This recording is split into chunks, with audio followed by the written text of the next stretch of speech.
Welcome back to 3-Point Firefighter. Tonight's guest is somebody that I could not wait to get on here. I was fortunate enough to meet him in person, spend several days with him and his staff teaching down in Pearland. It's Chief J.Taylor from Pearland Fire Department.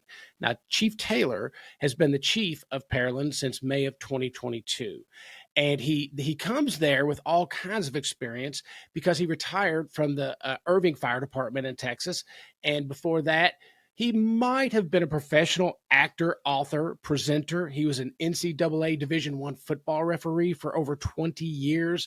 I'm telling you, this guy has done it all. He's empathetic. He understands the firefighter. He understands the needs of the firefighter, the fire service. Please listen and enjoy. With that, Chief Taylor. As always, today's podcast is sponsored by Fire Facilities, makers of reliable, all-American steel fire training structures built the way you train. Fire Facilities towers, burn rooms, and mobile units help you prepare to respond and survive.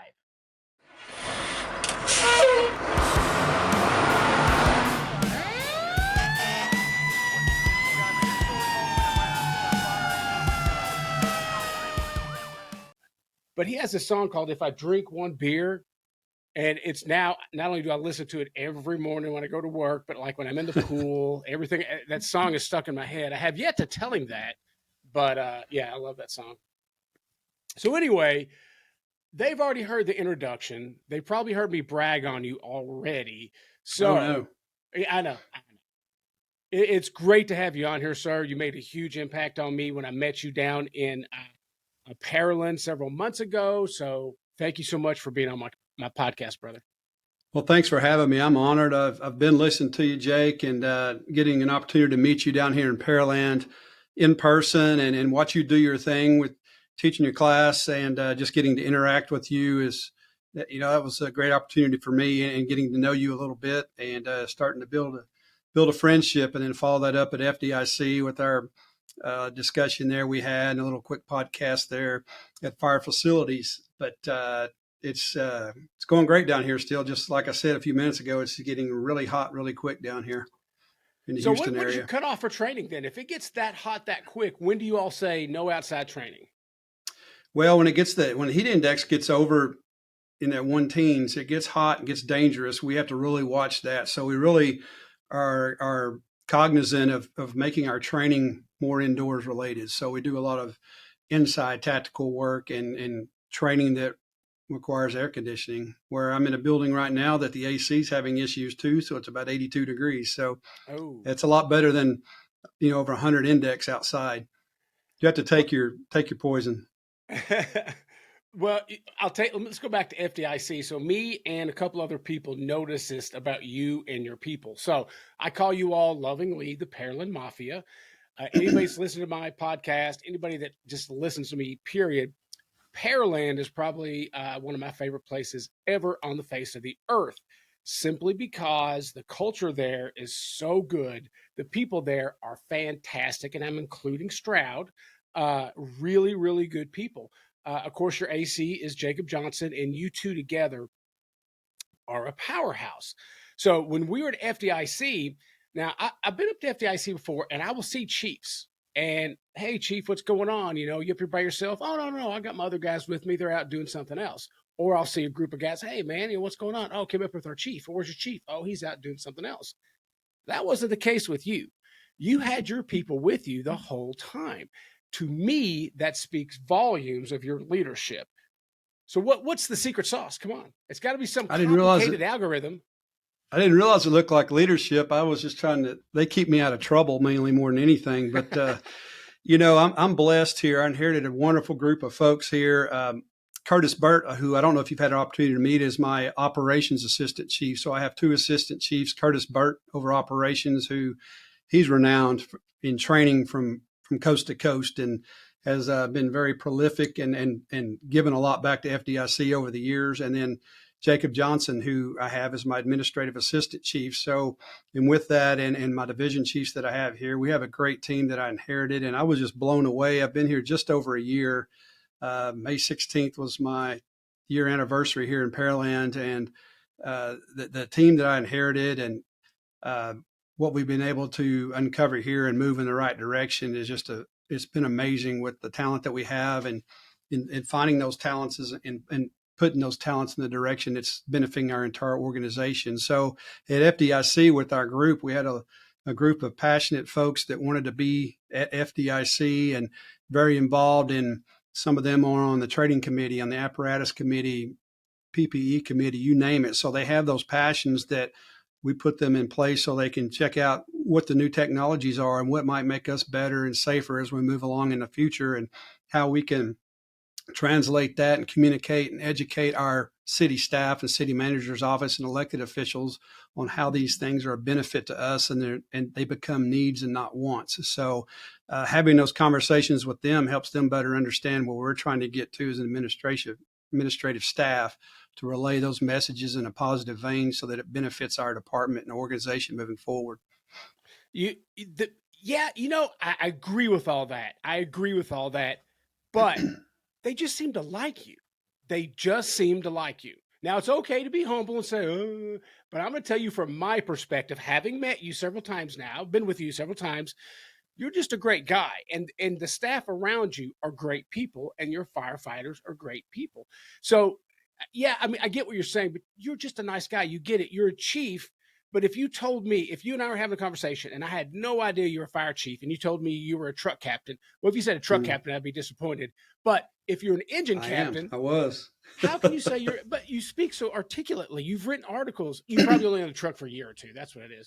Well, I got past hieroglyphics really quickly. So kicking ass and breaking glass, right? That's right. Yep, absolutely. No, you just seem like a nice guy. You seem like a great guy. You seem like, and I want to talk about your most recent article here in a second, but there's a word you used in there that most chiefs don't use, and I think it really sums you up. Empathetic. You're empathetic.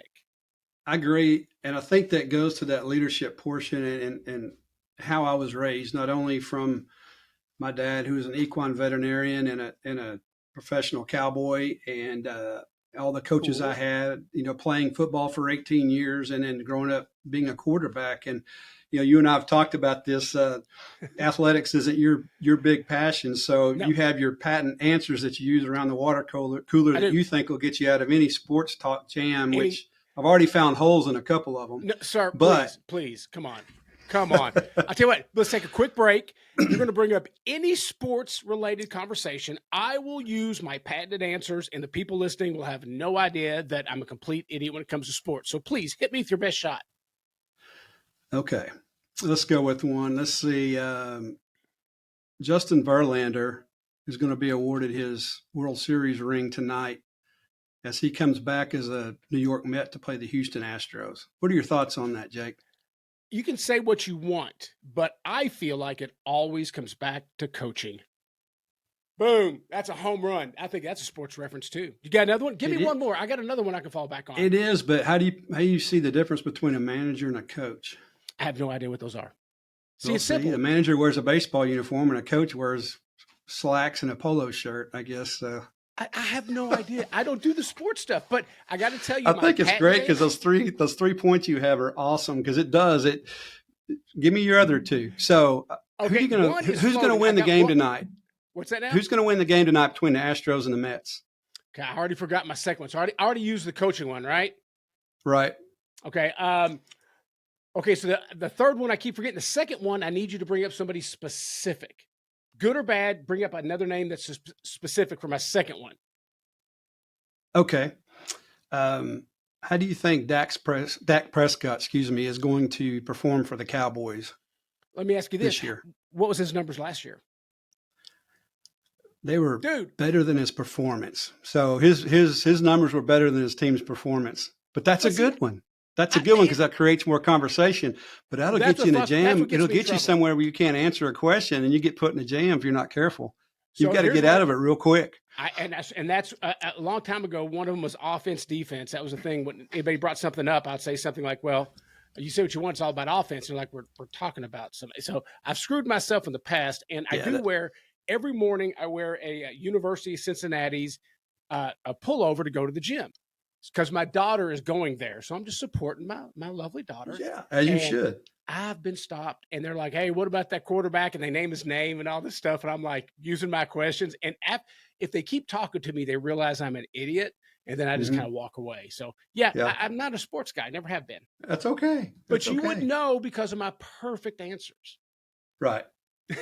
But you're a team guy because you're a firefighter and you work on a team. So that's how I always Yes, relate sir. those things is being team minded, and I do relay a lot of what I do to sports, and it resonates with a lot. And for those who it doesn't, I go to that further explanation. But I think that that leadership, that empathetic leadership, I think that being sincere and checking your ego at the door. And firefighters can see right through somebody who is egotistical Mhm. or confrontational in a wrong way or selfish. And even if you say the right things, your actions are what leads you to where they get the buy-in or they don't get the buy-in. And so I think that's very important, just to be yourself and understand that. For me personally, if I'm in a room with a group of people, I know right then I'm not the smartest person in that room because collectively they're going to blow my doors off. So I don't ever walk in there egotistically thinking I'm the smartest individual in the room, because they'll embarrass you really quick if you have that mindset. Now I can understand the sports to the firefighter reference all the time, simply because I do use the fact that, do you think that these professional athletes pick up, the ball on game day? They don't. They put all the hard work Mm-mm. before the game. Matter of fact, we just recently, well, you know this, you already know about the leadership class that me and Christina were putting together. So one of the comparisons I brought up was the Allen Iverson talking about training or practice. Are we talking about practice? Is I'm practice? talking Yeah, about he goes that. practice. And then the next one I showed Michael Jordan, where he's talking about practice. He treats practice like a game. And I thought those were Mm-hmm. great comparisons, especially to what we do. Now, just the fact I named two sports names, you've got to be impressed. That You've got to is be. that is impressive, but it relates really well to what you're saying because preparation's the key, Mhm. and you play like you practice, and that's why you train in a controlled atmosphere so you have controlled failure. You want Mhm. to have Yes. controlled failure so that you don't have uncontrolled failure out on the fire ground or the emergency scene, so something bad happens that you can't overcome. You get somebody hurt or, God forbid, killed. So that's why we're so passionate about the training that we do and putting those parameters in place to be safe and have that controlled failure, because we want you to fail on the training ground. Yes, Because if sir. we fail there and we learn from those in our hot washes and we come back and talk about it, how can we get better? That's just X's and O's and learning how we made mistakes on the field or on the fire ground, and how we can be better about that when we get in the actual game situation, whether it be an actual fire or a game itself. That's how you continually improve and talk about your mistakes. Look at film, look at flaws, try to get better. Look at 360-degree evaluations if you're in administration, whatever it is, at whatever level you are at the organization. How can you get better? I had people for many years in every walk of life, but I'll use football officiating for a while. I was very blessed to move all the way up and be a Division I football official for several years. And my last 10 years were, a lot of that was in the Big 12, and my last 5 were in the SEC, Southeastern Conference. And there were always those young officials or officials that had more experience that had moved up to that level that always felt like they were cut short or didn't have that opportunity. But when you talk to them and you learn that they weren't somebody that wanted to put the effort in to get prepared, wanted to do the round the clock 365 days a year, reading and having their nose in the rule book, watching film, getting out and working out, learning the nuances of that position and officiating and making yourself better day by day by day, because the ones that are at that level have done that. It's just not, you don't just fall into that position. And football officials don't just show up on Saturday and officiate a ball game. It's 365 days of preparation. And I would spend 20, 25 hours a week, especially during the season, just watching film. And so the study habits is what set you apart. The little things that you do is what set you apart, not only as an individual, but as an organization. And it's just as simple as if you're a tailboard firefighter and you're walking by and the mix is low and a chainsaw, you fill it up. If Mhm. something's spilled, you clean it up. You don't walk by it and leave it for somebody else. And that sounds very small, but it's and basic, but it's not, because they'll talk about an O-ring brought down the shuttle. Well, Yeah. that's normalization of deviance. You know, Oh, it yes. becomes normalized to just deviate from the norm or what's expected, and you do it to a level that you start justifying that, and then it becomes okay. That becomes normal, and then something bad happens. And so, but doing the little things every time, not only is it the right thing to do, but it's also a great example of those around you. It makes you better. Eventually, it makes the organization better. And you do these things on a larger scale. Then the next thing you know, other departments and other organizations are looking at your organization to see what you're doing different. They want to emulate that. And there's no higher praise that you could receive from another organization is, hey, can you send me that rookie task book or that the engine task book that you have or the truck task book or your response model, things that you've worked on that I'm not going to take credit for. I have folks that have built that and built that together and done an outstanding job with that. But it is putting our department at a level where we're very increasing that professionalism and doing things in a way that we want to do to continue to raise that bar. And if we can help other departments, other organizations by sharing that, we don't want them to share our name. They don't need to do that. Put their name on it, morph it to what works for them, make them better, because that's what it's all about. And so whether they're teamwork within our house or across the country, that's we've got to help each other out to make it better and safer for everybody involved. To say, and let me back up a little bit. So you're located, I think, southeast Houston, right? Dead south. Yep. Okay. So Houston, right now, in my humble opinion, is producing not just Houston Fire Department, that Houston area, everything is producing some of the best firefighters around. So to say that you people are calling you about your department even sets you up even higher, in my opinion. So I came down there a few months ago. I knew Chief Johnson, all excited about to see him and stuff. And I got to tell a story on you here. So day one, we were teaching 1403 at your fire department. Everybody treated us like gold. There's no doubt there. So I walk around out of the classroom. I take a left to go use the restroom, and I see a white shirt, and I see Jacob Johnson. Now I couldn't see you because I just barely caught it. And he kind of looked at me like to wave, and I kind of like, oh no, I'm interrupting a meeting. So I quickly went to the bathroom, didn't even think twice about it. He comes back later that day. He goes, man, why didn't you come say hi to me? I'm like, oh, you were in a meeting. And then he told me something that has absolutely changed my life and my outlook on leadership. So he said, no. That we have mandatory coffee every morning in the break room. Everybody's invited. Everybody. I'm like, wait, what? He's like, yes, I think it's 7:30. The chief is there. I'm there. And I'm like, so what do you talk about? Fire department stuff? He goes, maybe. It's whatever you want to talk about. It's an accessibility to the staff. So now I'm thinking, okay, this is like the coolest thing I ever heard, but maybe, Chief Johnson is kind of, making it a little bit nicer than it really was. Spoiler alert, he wasn't. He was underselling it, if anything. So put a pin in that story. Now I'm going to back up. So now it's day one. We're teaching. So I did that. And then we get ready to start the class day one, where you come in and start introducing yourself before we started class. Sometimes we have the chiefs there. Sometimes we don't. I'm not bagging on the chiefs that are not there. Okay. Sometimes it's a bigger department. I understand. Sometimes a smaller department. I understand. So to paint the picture here, I think I think Chief.Taylor's around 8 foot 32 inches, pretty tall guy. So he's walking around to all these people in the class, asking their name, shaking their hands, and thanking them for being there. Am I telling a lie, sir? Nope. That's the Nope. truth. I've never, ever seen that. So I look at one of your Really? chiefs and I apologize. And I go, because I didn't know who you were. I was like, who is that? He goes, oh, that's Chief.Taylor. I said, that's the chief of the department. Yep. I said, he's shaking everybody. About that time, you come up to me and you shake my hand. So then a couple hours go by. Now let's take a pin out of that story. That's when Chief Johnson tells me about the coffee. And I said, I was intrigued. I said, dude, can I please come be part of? Oh yeah, absolutely. No problem. So then I get to have coffee with you the next day. We get there early. I tell my partner, Chris Hubbard, I said, hey, I want to go in and have coffee with him. I didn't tell him the whole story yet.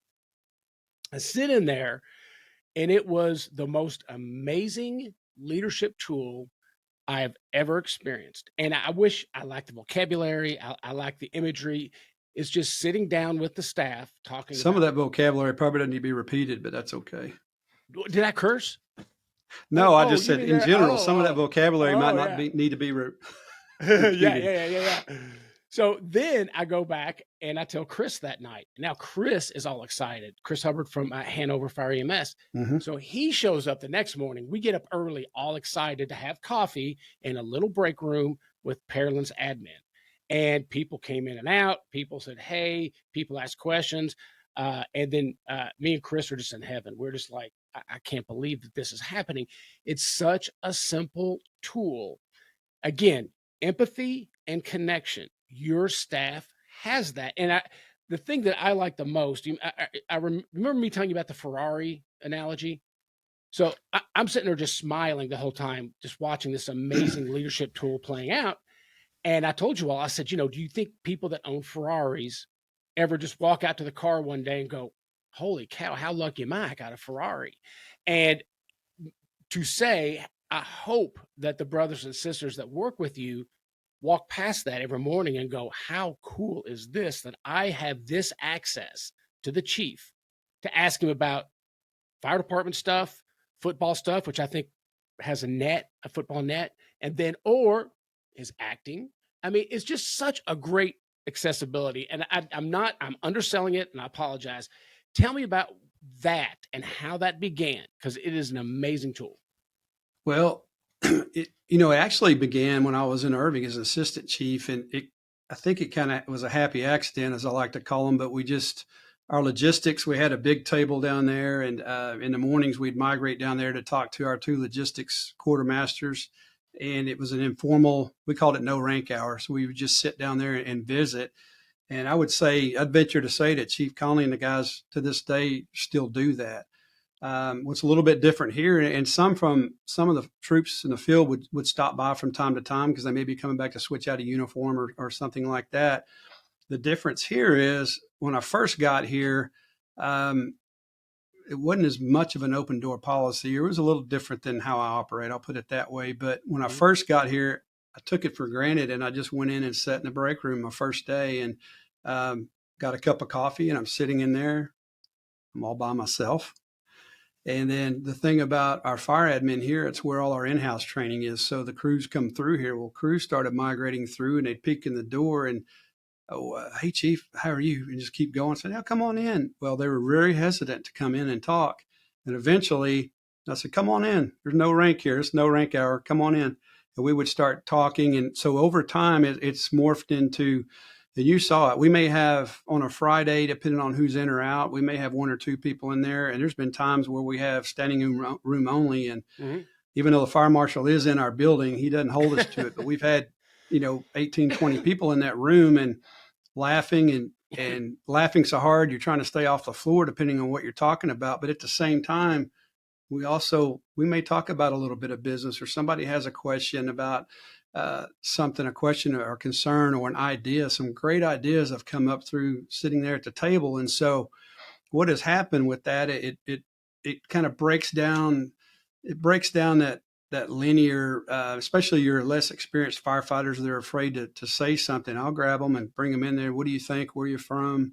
Do you live in Pearland? How long have you been on? But it's helped me quickly get to know my personnel because I like to know them. And in short fashion, I've really, I don't know all of them really well, but I know them all a little bit. And so I'm getting better about that every day. But through that, you learn about them as a person. You learn a little bit about what makes them tick and, how their families are built. And sometimes what it's led to for me personally is a couple of them, more than a couple, have come into my office and shared some personal experiences or difficulties that they're having that have nothing to do with the organization. And yes, we have a um, very progressive and proactive peer support program, but I've actually had some come in and talk to me. And I take that as one, a sign of respect, but also the fact that there's a little bit of trust starting to build there, and to share my expertise and any advice, just life advice I can share with them. But I love people, and I think that reciprocates, but I really care, and I am empathetic towards our folks. And like I've always said, if you're not sincere about that, they can see through you. Nobody can see Yeah. through you like a firefighter can. They see through you immediately. And so, wear my emotions on the sleeve. I mean, I'll hug somebody if they're having a hard time. I may tear up, but that's okay. I don't apologize for that. But I can promise you, I can be tough when I need to be tough. I have no problem with that. And but it's just a matter of having those personal relationships and building those, and the trust that we've built around that table as crews have come through over this year, and with my admin staff and assistant chiefs and fire marshal's office, code enforcement, who I also have under the fire department, which is unique here. All those folks, I have about 30 in this building under me. And so then we have the operations folks out there with our 135 and 6 stations. But so we're not a huge department, not a small department. We're a great size, and we're continually growing, and we're wanting to reinforce and build that culture that, one, we're about family, whether it's at the station or beyond, and we care about the people that we fight with every day, and that's important. And to know that we constantly tell them, we'll defend you to the death. Just don't put us in a position where we can't defend you. Don't do something that renders it defenseless where we can't help you. So there's been some opportunities to prove that point throughout the year too. So I think we're heading in a great direction. But that break room table, as simple as it sounds, no place in the world are problem solved like they are around the kitchen table. And whether that's at the house or at the firehouse, that's how it all is. And when you're at the firehouse, we all know you sit there in the morning, and some of the most, I've been around people that have education as high up as you can go, but at some of the most intelligent, common sense laden people that I've ever met was sitting around a firehouse. And if you just sit there and use the 2 ears and 1 mouth concept, that God gave us 2 ears and 1 mouth for a reason, and you sit and listen, especially as a young, impressionable firefighter, I mean, you can learn about the cattle business, welding, how to fix any problem with a car, vehicle, a house, marital issues. There's and it doesn't matter where you are, what firehouse, anywhere across America or the world, those conversations are being had every day. And you can learn so much from people that have experienced that. If you're just willing to be receptive and think outside the box and listen to different ideas, it's amazing how you can learn and grow just sitting there and listen and kind of being a sponge. Because I always say diversity of thought is what allows an organization to grow, or you grow as an individual. And if we were all just the same, we would never get anything accomplished. So that's the basis of that. And I always say there's only 2 things that make me feel like a firefighter still, because I'm a fire chief. And when I meet people, I don't tell them I'm a fire chief. They may find that out 10 minutes into the conversation, but I'm a firefighter. I'm a firefighter at heart, and I love the fact that I am a firefighter. So that's how I introduce myself. But having pride in that, there's 2 things that make me feel like a firefighter. 1, I get to sit at that break room table, which reminds me of the firehouse table. And 2, I get to wash my SUV that I drive. Other than that, I don't get to do anything that makes me hardly feel like a firefighter, other than I get to get out and train with them, and I love doing that. So that's fun as well. With the open door policy, so for me, I've worked with chiefs that had a closed door policy, which is fine, and I've seen this in a bigger department because they need to delegate the authority better, right? So Absolutely. bigger departments, they can't afford that. I've worked at little departments where there's an open door policy, but I've seen the open door policy can be exploited from time to time, as can, I guess, really the closed door policy. So with you being so informal in within your department and your coffee time and all that, does anybody ever? I can't phrase it that way. I don't say anything like that. Has it ever had any problems too? Like maybe people forget that they are talking to the chief, or maybe they forget that this isn't a conversation to have in front of everybody else. Does that open door policy ever kind of cross that line sometimes? It not really cross that line, but sometimes there's a comment made, and I'll look at them. I'll say, you know what, let's talk about that later, or catch me later on that. And when I say that, they understand we probably don't need to talk about that in front of everybody, because it's easy to, all right, so we're sitting there, maybe just me and my 2 assistant chiefs are sitting at the table, and we've had a little quiet conversation we're having about maybe a personnel issue or something going on, and somebody walks in that shouldn't be involved in that conversation. As somebody's talking, I say, we'll cover this one later. And we do. Or if I have somebody walk in my office, and I always tell them, If it's operational, if it's an idea, I want to hear it, but don't bring me a gripe unless you bring me a solution. If you have a solution with it, I'll listen to it. But if it's something that's operational, I want to know that you've come up through the chain first. Have you let your officer know, and you've come up through Chief Byrd or Chief Johnson and say, hey, I want to run this by you. I'm good with it. But if it's something that's operational, that affects the operations and affects the masses, then I want them to have gone through that and just taken that informal step to go through them. And then I'm good with it. I always clarify with that. But if they come in and they're talking about anything other than that, or they have a good idea, or they just have a question, that's open game. We'll talk about whatever they want to talk about, but it's my responsibility as chief to make sure that we don't cross that line. But I'm also quick to steer them in an area that's away from something operational or something that needs to go through that chain. So we'll get on something it's more informal, that maybe a learning point that we can talk about, or a leadership point. And I have several that come up that have different passions that they like. Some like to talk about leadership books. Others like to talk about their pets or things that they do with that, or others their part-time business, or their hauling business or mowing business, you name it. There's so many things you could talk about, but then they bring ideas. Hey, Chief, what do you think about this? And I'll say, well, how does that benefit the organization? Does it benefit a few, or does it benefit the majority of our organization? Well, just the majority. I said, well, let's talk about it. And we talk about it. I'll say, all right, now I want you to go run that up to your captain, up through the chains. I think that's a good idea. And we'll let the proper steps take control of that and see if that we'll vet it out and see if it works for our department. If they give me an idea that I think, it's a great idea, but let me explain to you, A, B, and C need to happen before we get there. It's a budget situation, or we've already talked to city council and we know that we need to get these 2 steps in place before we do that. It's a great idea. Those topics tend to come up when we do a roundtable talks that we've done a couple of times, where we go sit at every single station in front of every single crew and just have a Q&A and talk to them and kind of give them a state of the department and answer questions. And the first time I did that a year ago, I got very few questions because they were very hesitant, to be quite honest. But now we've gone back through and talked to each of our 18 crews plus our folks here in fire admin, and they're a lot more relaxed and have some really great questions, and they'll challenge you too. And I'll tell them, I don't mind being challenged. Ask me why we're doing something, because I'm big on sharing the why.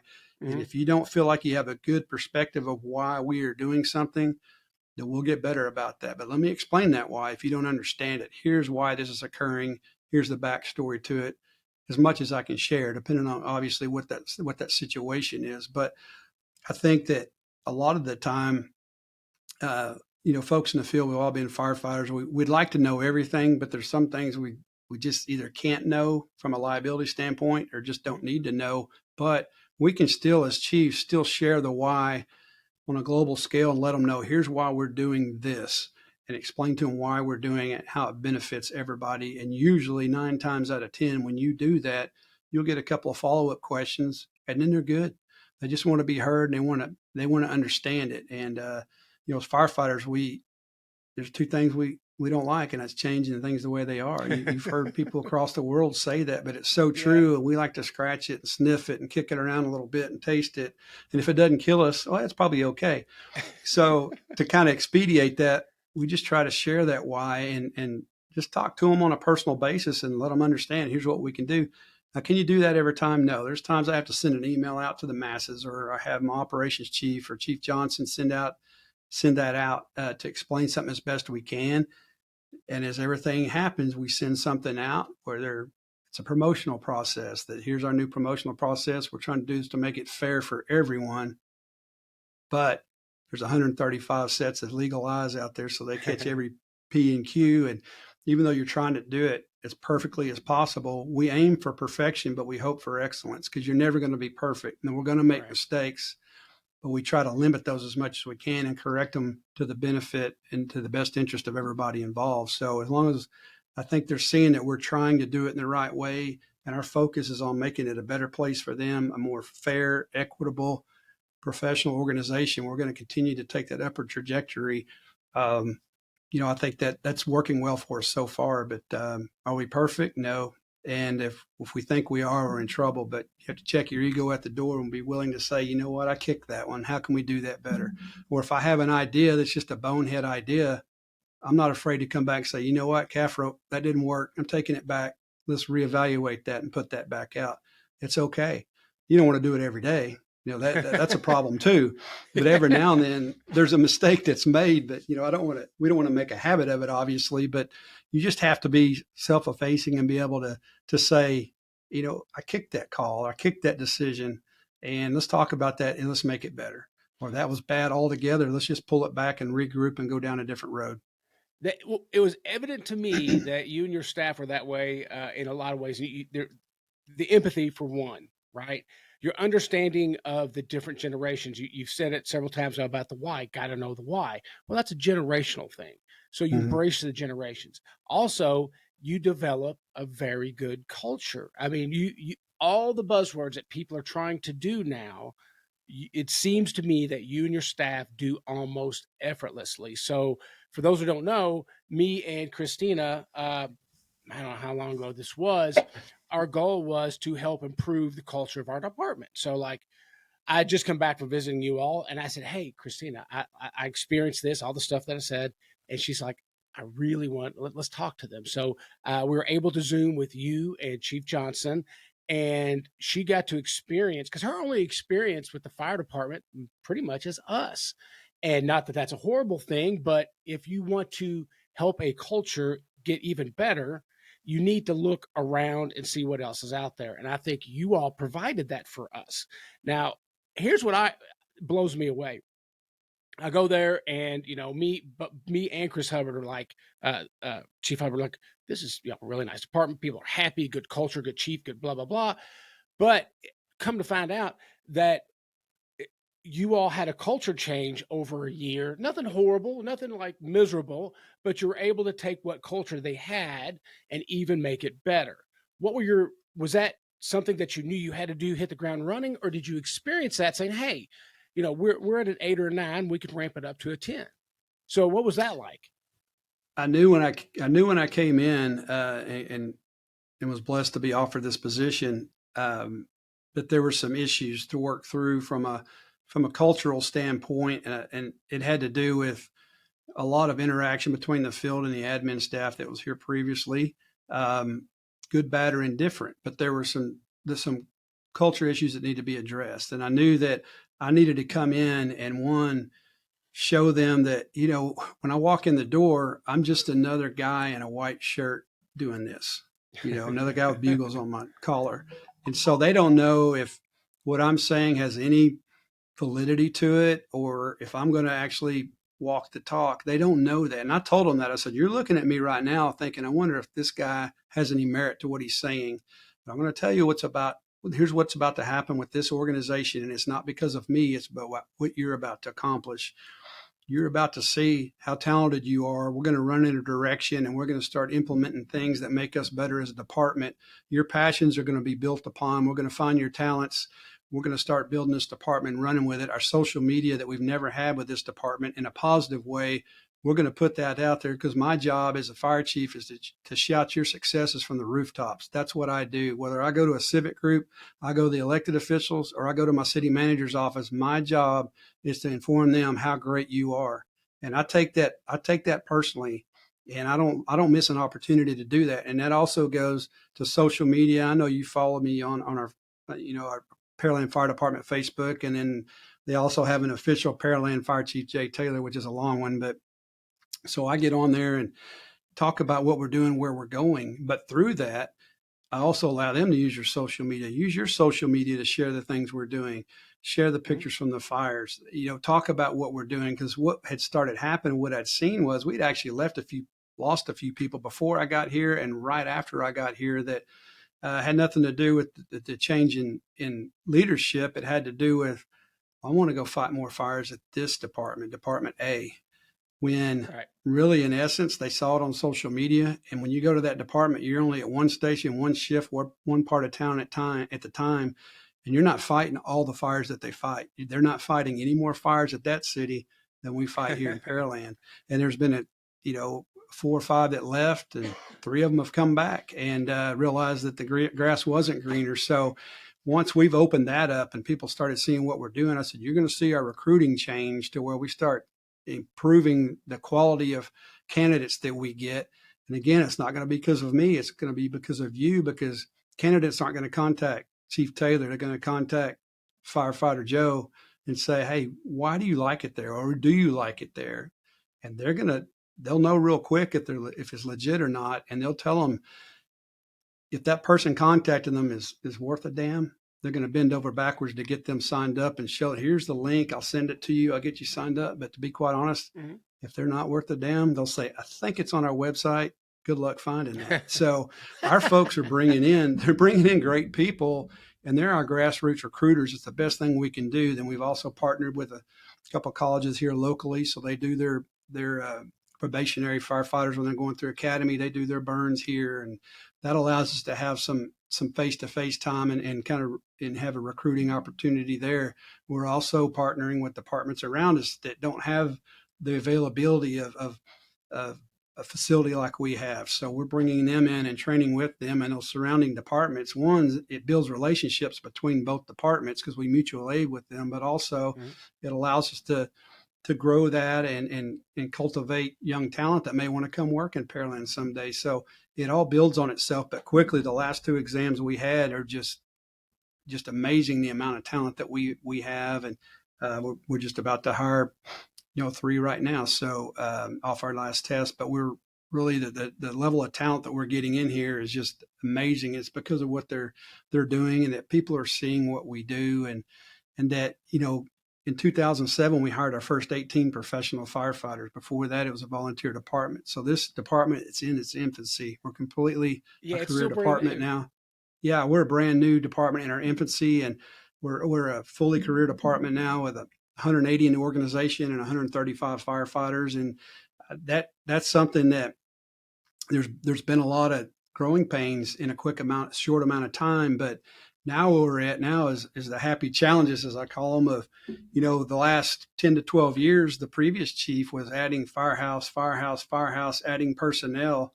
And that was daunting because they had to do it so quickly, because this city went from 30,000 people in 2003 to right under 140,000 currently, and still growing quickly. So there was a big change, and they had to do that. But in between all those station additions and personnel, Chief Burt likes to say it was like skipping a rock. Well, now we have to go back and fill those skips. So the little things that he and I took for granted, being at old departments that have been around for years and years and years and had long traditions, and we have replacement programs for apparatus, for bunker gear, flashlights, you name it, just little things that you take for granted at a department that's been around for 100 years.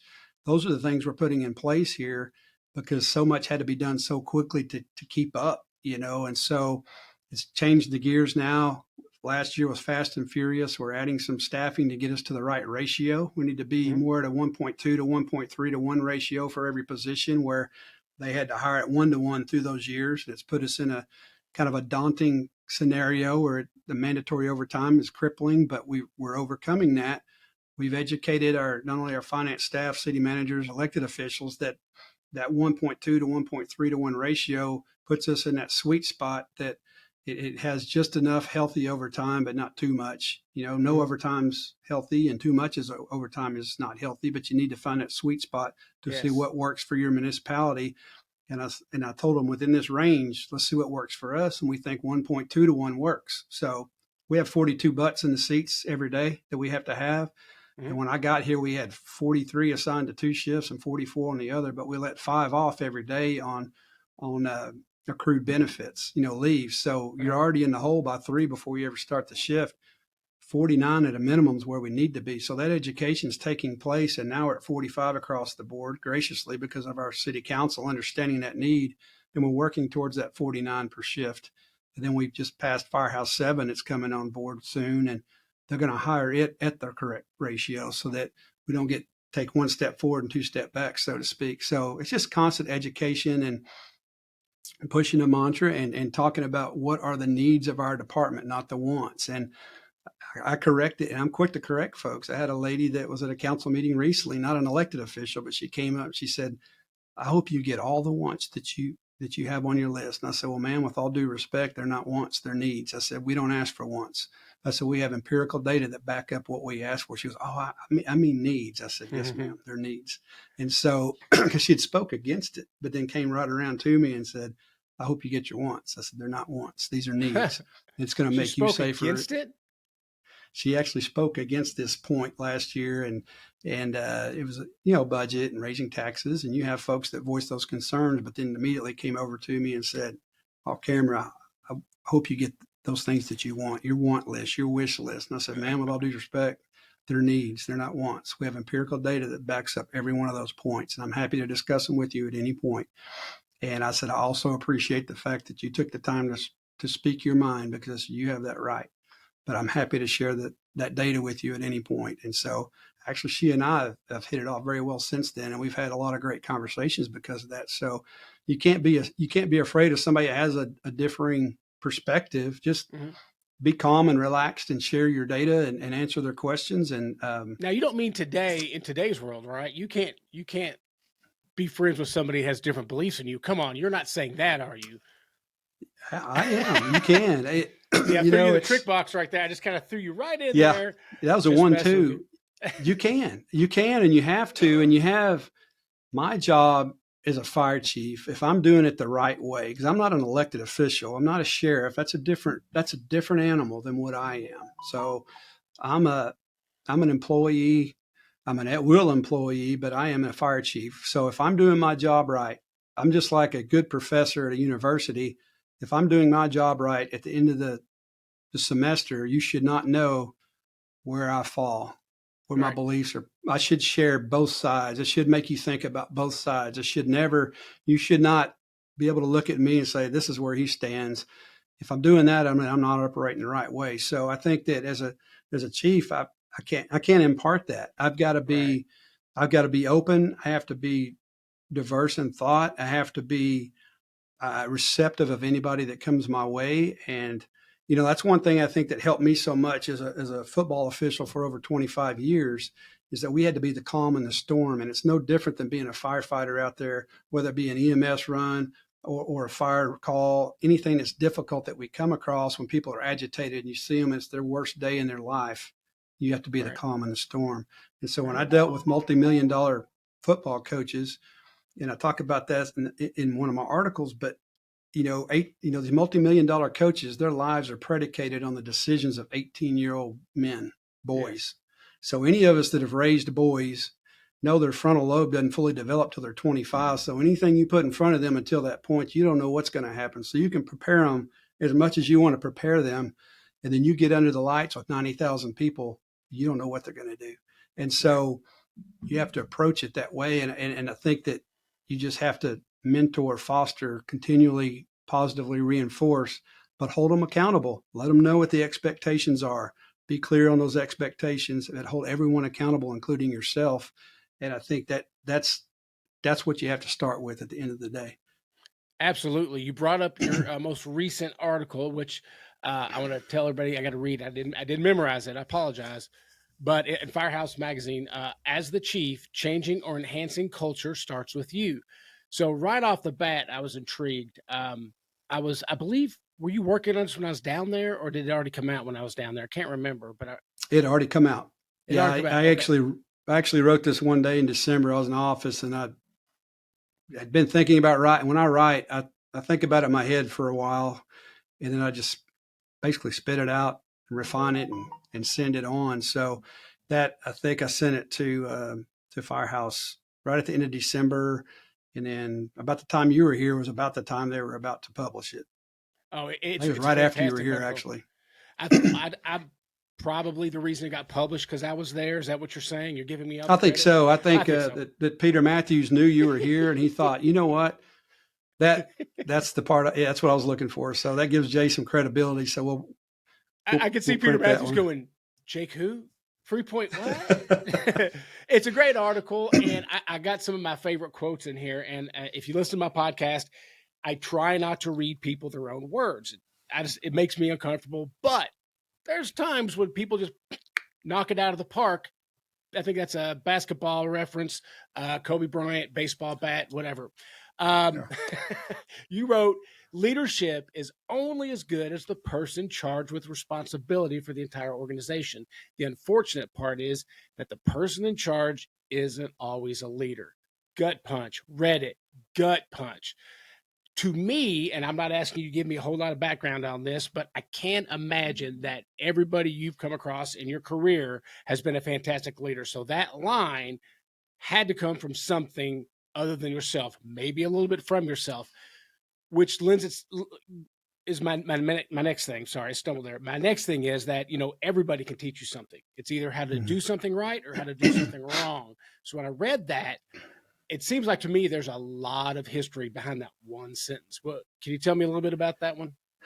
There is, not just firefighting, because I am a fire chief and I write about that. But you can, and you nailed it. You can learn just as much from somebody that does it the wrong way than someone that does it the right way. And so, my point really with that, whether you're a CEO or a fire chief, it doesn't matter. Are you a supervisor or a manager, or are you a leader? And there's a difference. And I think that there's always that prevailing discussion of whether leadership is inherent. Do people, are they born with leadership, or can they be taught leadership? And I've gone around on that thought my entire life, and I think it's kind of like having a lot of speed when you run. And you know, I have very few talents in my life, and one is I could throw something really hard and accurate, and the other one was I could run really fast. And coaches can help you refine that speed or that refine that accuracy, but I think a lot of it is inherent.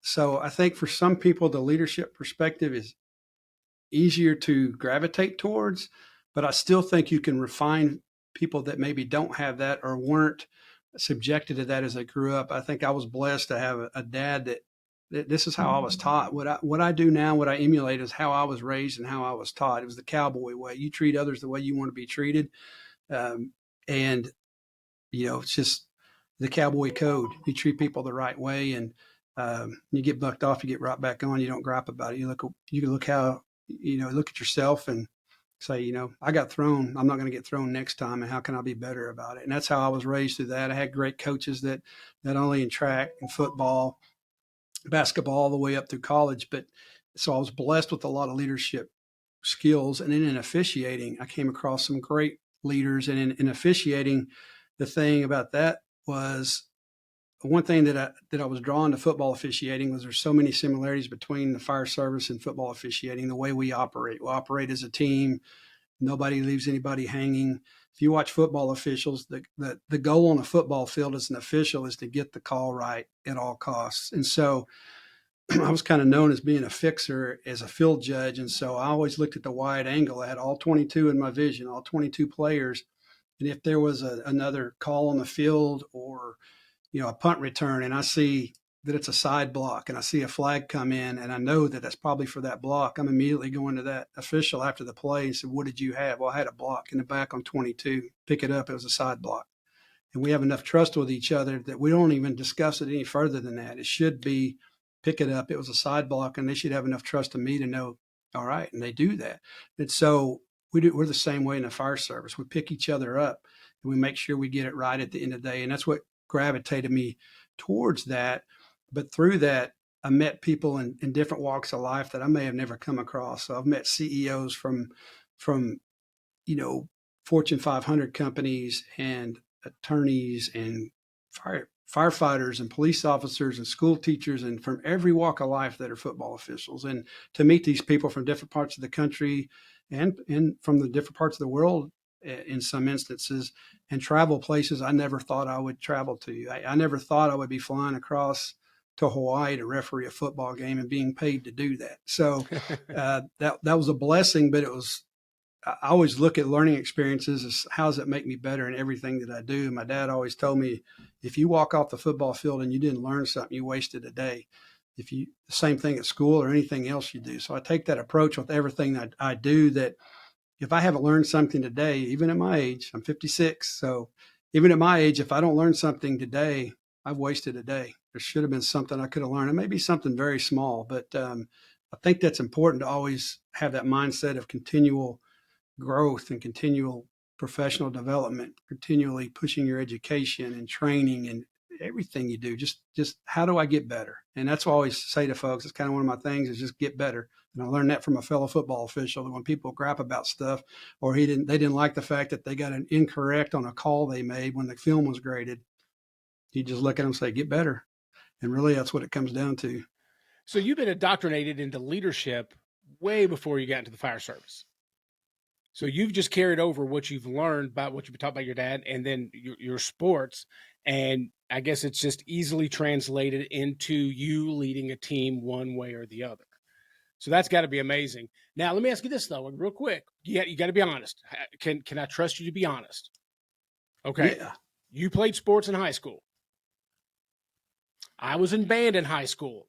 Would you have beaten me up with my own trombone? And you got to be honest. No, I probably wouldn't have, but for fun, I probably would have taken the slide off of it and tried to see if I could stick it around either side of your neck. That'd probably be fun. No, I love the folks in the band. I was in the band till freshman year. The only reason I quit being in the band because I told the band director, I said, I'm not marching in my football uniform. I said, I just want to play in the spring. He goes, you can't play spring concerts if you don't march at halftime. I said, I'm out. I couldn't do it. So I was probably too vain to go out there in my football uniform and march while everybody else was in a band costume. So band well, uniform. to be fair, and I will be honest with you, I tried every single sport growing up. My dad and my brothers all into sports, so I was forced to play every sport growing up. I lack every bit of coordination you can imagine, every bit of it, but I have played them. The only thing that I still play that I really enjoy is golf. I still like golfing. Now, it's not really a sport, but it involves a ball, and you can drink early in the morning when you do that. So I think it's a game of skill. Awesome. Hell yeah. It takes coordination, though. Again, I lack that. I just have to turn all the way to the right or left if I want to go straight. I have zero skill set, no muscle memory. Before we wrap up, I got two things I like to do before we wrap up, or at least one main thing, but I'm going to save it. Okay, so the next thing I want to talk about is, so I was so impressed with you and your staff when I met you, so impressed with your fire department. Then you tell me that you used to be, or still are maybe, an actor. So I'd like you to tell me some of the things that you were in so we can listen. But my favorite thing. I think you were told that. I don't know if I told you that, but yeah. Well, maybe you're right. Maybe it was Chief Johnson, but save my favorite thing that you were in to last. Tell that story last, because that blew me away when you told me that one little thing. So tell us a little bit how you got into acting and some of the things you did. Well, I grew up acting and did, coming from a small town. I grew up in Purcell, Oklahoma, which is just south of Norman. It's a town of 5,000 people, closer to 10 now, but we did everything, growing up. You played every sport, you were in the band, you're in theater. We did all of it. And so I was very passionate about theater as well, and always did that, even to the point when I was playing college football and at Tyler Junior College or University of Tulsa. I was in the off season in the spring. I was also in theater, and I loved doing that. So it was a passion of mine. And so when we got to living in Denton, Texas, where we lived and raised our children, and for 25 years, I was an Irving firefighter. So I was in that area, in that neck of the woods. And so our next door neighbor, we built houses next to, and her name is Julie Johnston. And Julie is an actress, a wonderful actress, and a beautiful singer. And she does the one person Patsy Cline show, and just an amazing voice. But she's been on and off Broadway in different movies, and she's the voice of Baby Bop on Barney. So those out there that are at an age where they remember that and they remember her voice, that's not her real voice, but that is her voice. Yeah. So moved in next to Julie, and she found out I was a firefighter, and we got to know each other really well. And she knew I had an acting background, and she said, we always need firefighters for Barney. Would you like to do that? And I said, oh, sure, I'll do that. Ironically, I didn't film anything Barney related for about 10 or 12 years after I got into doing commercials. But through her, long story short, got in with her agent. I just happened to hit it right, got lucky. It was around 99, 2000. The Screen Actors Guild went on strike. So all the production companies from the West Coast were coming to Texas because it's a right to work state to film their commercials. Long story short. And I got lucky and hit 4 or 5 national commercials right off the bit there. And so it got me a jump start into that business, and was very lucky. And that led to 30, 35 regional, national commercials that I did. And then it kind of developed into a little bit of TV and some things I did there. And then did some film there at the end. And when I made assistant chief, Victor Conley and Irving appointed me as assistant chief back in 2014. Finished filming a movie at that time, and I was at a audition for a movie called Mile American. It was called Mile American, the same director that directed Rudy, great movie about the University of Texas back in the late 60s, won a national championship. Freddie Steinmark was a walk-on defensive back that played on that team that was just a fighter, one of those Rudy type people, but then was a starter. Ended up starting for the University of Texas, but then ended up ultimately having cancer that affected him and his leg, having it amputated. And a few years after what they show in the movie, he passed away. It's a great story. And I was actually cast as the defensive coordinator in that movie, but I had to turn that part down because I was in the process of applying for the appointed position of assistant chief in Irving. We were civil service, 1 tested and 2 appointed, and was going through that process. And I knew that I couldn't commit to that because if I got that opportunity, couldn't film it. And if I didn't, I would just miss out. If I'd have stayed in the field as a captain at the time, I could have got the time off to do the 2.5, 3 weeks for that part. So long story short, I didn't take the part, but then they wrote one in for me. So I am in the movie as a Pee Wee coach and opened the movie up. But so that was the last thing that I filmed and went on hiatus. So that was the last one I did. But I was in Prison Break,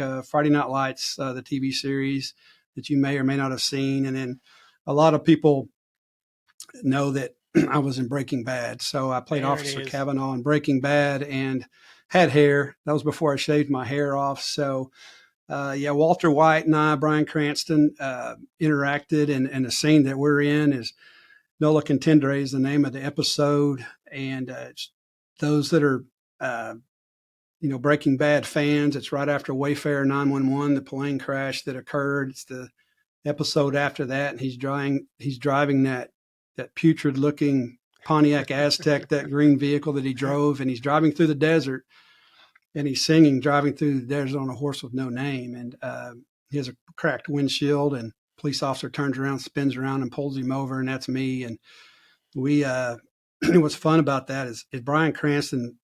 I've been blessed to come across a lot of different actors, and some are legit, real sincere people, and some are not. And he is the real deal, just a wonderful, gracious person, and had a great story, and thought he was going into law enforcement at one point. And so when he found out I was actually a firefighter, we really kind of created a bond there in a short period of time. But that scene, if you go back and watch it, I pull him over, I'll walk up, license, registration, you know how I get to play a police officer, so I get to be a jerk. But I'm kidding. It's fun. So I couldn't grow a mustache, so I never could get cast as a firefighter. I'm always cast as a police officer. I don't know. But so everything you pretty much see in that scene with he and I while he's in the vehicle is on script, almost verbatim. The second he steps out of that vehicle, everything we say is completely improv. And so, which was really cool, how that progressed from what was on script to what we end up doing. And I would give anything to have the outtakes to that scene, because we did everything from he flopping on the ground like a dead fish to me on top of him, threatening to punch. We were doing, you name it. And it was 105, 108 degrees right outside of Albuquerque. We're on a 2-lane highway, and there's a crew of 40 people filming that. And it was just before, I want to say that was about 2008, give or take, right when we filmed that. But, videos on cell phones wasn't prevalent then, but he and I are sitting there, and he said, "Jay, I don't know the words to that song." I said, "Well, I know the chorus." And so we're going through horse with no name. We're trying to figure it out. Good to come in from the rain, trying to figure out the words to that. And so we're going back and forth. And then Vince Gilligan comes over, who's the creator, who's not always there, but was there for this day. And he got involved in that too. So we're starting to sing it and talk our way through it. And then the next thing you know, the entire cast, or the crew, is over there under this huge tent. And we're all singing that. And to have had a video of that, of everybody singing that, and then to go see him do that scene and progress through that, was just, it was priceless to do that. And then the follow-up scene later in that episode, he has to apologize to me. So, we get in that altercation, and I end up macing him and taking him to jail, pepper spraying him, and it was a lot of fun. And but yeah, I've been very blessed to be able to do that and come across the folks that I have in that end, and I'll get back into that at some point. It's just that's not my priority or focus right now, but at some That point I'll is get back into such the a acting cool phase. story. You told me that story when I was down there, and so by the transitive, I had a cool experience because of you. So it wasn't even too long ago, a couple weeks ago. I'm walking through the kitchen, through the day room, going back to my office, and they're watching Breaking Bad. One firefighter's watching Breaking Bad. So I use this as an excuse to where I can pretend like I know somebody that's a star, right? Like, yeah, I mean, I know you, but I don't. I might have played it up a little bit more. But I'm like, oh, you like? He goes, oh yeah, I just started watching this. And I'm pretty far into it. It's pretty good. I said, yeah. So I got a friend that's in that. That's that's it. Really who? I said, oh yeah, did you get to the part where he gets pulled over by a cop? And he finished the sentence for me. He goes, oh, you mean after the plane crash, he had the crack and I said, yeah. I said, he goes, well, who do you know? I said, well, the cop's really a friend of mine, J.Taylor. He's he played the cop there. He goes, really? And he was like so impressed. I just walked out. I just took it. I said, just walking out with that one. So I had a brush with greatness but in the transitive because of you. So I may continue to lie and embellish that story a little bit. Boy, Oh yeah, I'm gonna be that you're grasping if I'm all you got. I can tell you guy. that. My son, he told me a while back. He said, "Dad, it's one of the top two or three scenes in that show." I don't know if that's right or not, but I know it did get a lot of play. What's funny about it is, so many people throughout your life, and it's amazing how many people watch that show now. And to this day, every month, I'll get a text or a call from somebody that says, "Jay, are you in Breaking Bad?" Yeah, I am. I was. That was a long time ago, but it's amazing people still watch that show, and it was very well written, great. And I had opportunities to come back on that show again, but I couldn't because of football officiating because it was in the fall.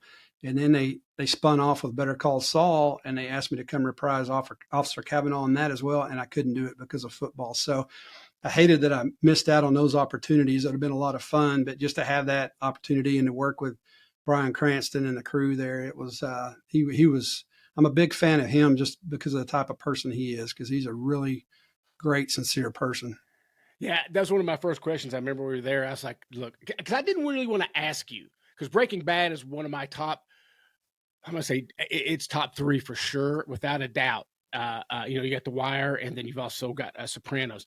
So I asked you, and I was kind of afraid for the answer. I was like, "Is he? Is he?" And he said, "As genuine as you could be." It's like, "Oh no, he's the nicest guy, just the friendly, everything that you Yeah. think he's that guy." That made my day. That story, I love that story. And I've rewatched. Here's the funny thing: I've rewatched Breaking Bad so many times. Not since you and I have met, though, but I remember that scene so well because he loses his shit on a cop. And Mm-hmm. I'm thinking the whole time, I'm like, you're a meth dealer, you're the kingpin, and you're losing on a cop. Never once can. Now I watch it and I'm like, oh, I see it. Yeah, you had hair and everything like that. And Yeah, there was but zero smiling on you. go back and watch it, and watch when he gets so mad and he says, "Do you have the remotest inkling?" And we got done with that, and I said, "Remotest inkling." I said, "Where did that come?" He goes, "I know. I have no idea where that came from." He goes, "I've never said that in my life." He goes, "I don't know where." He goes, "You got me so pissed off." "Did you have the remotest inkling?" And I said, "That's not even a word." So that was one of the funny, but that was what's great about the improv part of it, because both of us were just feeding off each other, and that was completely off script outside the vehicle. And that's one thing I enjoyed about directors. Some of them want you to stay completely on script, but the good ones usually want you to stay along the confines of that script, but Mhm. works what flows well and comes natural to the actor. So the ones that do that, it just flows and it works well. So that's a great experience, and that transcends into things I do now. So a lot of what we do is improv. You get questions you're not expecting, and you have to be able to feed off Yeah. that and have an articulate answer, or uh, go in the proper direction with it. So it's I look at it as all learning experience. Man, you've had a cool life. You've just had a cool life. I don't know what the next. I mean, I'll sure pick up an article. It'll be like ChiefJ.Taylor invents another rocket or cures cancer or something. You're doing everything. It's so cool. And here's why I'm mad at you. I'm actually kind of pissed now. You got me mad. You said you're 56. Yeah. I'm 2 years younger. I look at least 37 years older than you. No, you It's don't. got look at this. I look like fine Corinthian leather. People should put their makeup and stuff inside my head. I'm a human purse. And then you say you're 56. I'm doing push-ups. As soon as we get off this podcast, I'm doing a push-up. At least the down part. Do push-ups, but play that trombone with both hands so that you're ambidextrous. You can build both of them up equally. See, that's the problem. You use one all the time, and then that right arm is you got to use them both. Flip that trombone around so that you build up both sides equally. I'm kind of embarrassed. I told you I play trombone now. So. Yeah, I think it's awesome. I think that's probably one of the most difficult instruments to play with the slides. I just don't know how buttons. I played the saxophone, alto saxophone, but I could not. I tried to play the trombone, but it's literally I would be the one that threw it and hung the slide around a tree or something. Oh yeah, like a cartoon. So I got to share this with you. I like staying in touch with Chief Johnson, and he knows we're doing our podcast. So here's what your staff thinks of you, at least one of you guys. He goes, "This is all Chief Johnson said. He's pretty amazing, isn't he?" So that says so much about what type of leader you are, what type of human being you are, that your admin made sure to text me while we're doing this to brag on you. And I got to tell you, he ain't wrong. And I hope I'm going to post your articles on when this goes up on my social media. I'm obviously going to be putting the Breaking Bad YouTube up for sure. But we have Don't put the Barney one up. Oh yeah. Oh God. I finally did do that, by the way. I'm totally looking for that. I'm sorry. I've got to. All right. I like to end the podcast with what's the best firehouse prank you've ever played or have had played on you? Ooh, that's a good one. The best firehouse prank. One that there's a couple of them that we love doing, but we love to get somebody that was just very, very green and never. Most of the people we hired back in the day, we all either came off a ranch or out of the military or had some sort of mechanical background where we were used to being around machinery. And every now and then you'd hire that one firefighter that had no clue. And it says we'd get an IV drip and run it through the acoustical tiles. We had a big dorm room that was separated by old wooden lockers, but it was a big old style dorm room. We were all in the same room. You could run that across and drip it. And you could obviously control the drip, and you drip it onto their bed when they're sleeping at night. And they get wet enough that they start realizing something was going on. And before they could, get up and figure out where it was coming from, you could pull that just enough where it go back behind the tile and they wouldn't know where it was coming from. And so you do it over, night after night after night. But eventually you'd wake up with a bucket on your head because they'd figure it out. So, there's a million different things that we would do over the years, but have them go out and say, we've got to get our quarterly air sample. We have the air compressor here at Station 2, Station 11. We had air compressors in the north-south part of town in Irving. And you get somebody say, I need an air sample, but I don't have an air sample kit. I said, go into the kitchen. There's 2 styrofoam cups and there's a stack of them. Go get them. I don't know if we have lids. If we do, use a lid. If not, just get 2 cups. I said, just collect me an air sample if you would. So just go out there and collect me an air sample and bring that to me. And that was always a fun one to watch them out there trying to get an air sample with a styrofoam cup and a lid. But to say that one came from my wife, because my wife, Stacy, was a 20-year Southwest Airlines flight attendant. And they used to do that to brand new flight attendants, the pilots. She never fell for it. She's a lot smarter than I am. But they would get young flight attendants and they'd be out in front of the airplane out there getting an air sample for the pilots. So I brought that one from Southwest Airlines. I tell you another good one is you do people about the solid gold plug in the bottom of a Hale water pump, and you get talking about it, and eventually they're going to get up on that creeper and go underneath of that thing, and they're going to get the nastiest water ever. I've never done it.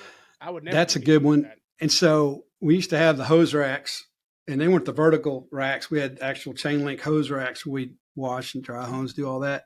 You get a young one out there, say, hey, go out there and wash the hose.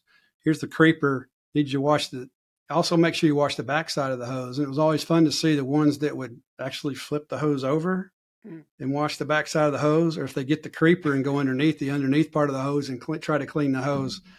And you get them on both sides of that. So that was always something fun to do. So there's several coming to mind right now. I could talk about those things for a long time, but the pranks that's part of being family. That's what builds that camaraderie and that teamwork and that family atmosphere around the station. Having done this for 30 years, it's not the ones I can tell. It's the ones I can't tell on the air. Absolutely. But yeah, there's nothing worse than a bored firefighter. Holy cow, we're the worst. Yep. Chief Johnson. I call Chief Johnson. ChiefJ.Taylor. I'm so sorry. He won't let me live that down. No, I'll dub it out. Nobody will ever know. Actually, I probably won't. I'll just change all the Taylors into Johnsons just to mess with you. That'll be my there you go. No. Yeah. ChiefJ.Taylor, thank you so much for being part of this. I've been looking forward to this. You did not disappoint. I hope we stay in touch. You've been behind the scenes. People know how helpful you and your staff have been for my fire department. And it's made a world of difference. So I want to thank you for that. And thank you for the great articles. Thank you for everything you do. I'm going to go buy a football bat tonight just to get back into the sport. What do you think about that? Yeah, you do that. Yeah. That's like, oh yeah, that'll be good. I think that, but seriously, I appreciate the opportunity. It's great talking to you. I look forward to coming up and visiting your department at some point because I want to do that. And I hope that things are progressing well for you up there. I'm always available anytime you need me. And I'm also happy to share with anybody out there, any of your listeners that want to share information or reach out to me and ask me questions. Feel free to share my information. I'm happy to interact at any time. And if anything I can do to make someone else, their situation better, it's all about experiences that you have and how you can keep somebody from stepping in one of the holes you've stepped in the past and hop over them instead. So I'm always happy to help, and I'm there anytime, but I really do appreciate it and can't wait to get you back down here. Oh, I can't wait. In a heartbeat. Chief, thank you for your time, and you're one of the best. You're one of the good people. Thank you. Thank you, Jake. I appreciate it. See you soon. See you, sir. Our podcast today was sponsored by Fire Facilities. This Made in America company is dedicated to constructing top quality custom training structures to meet your needs.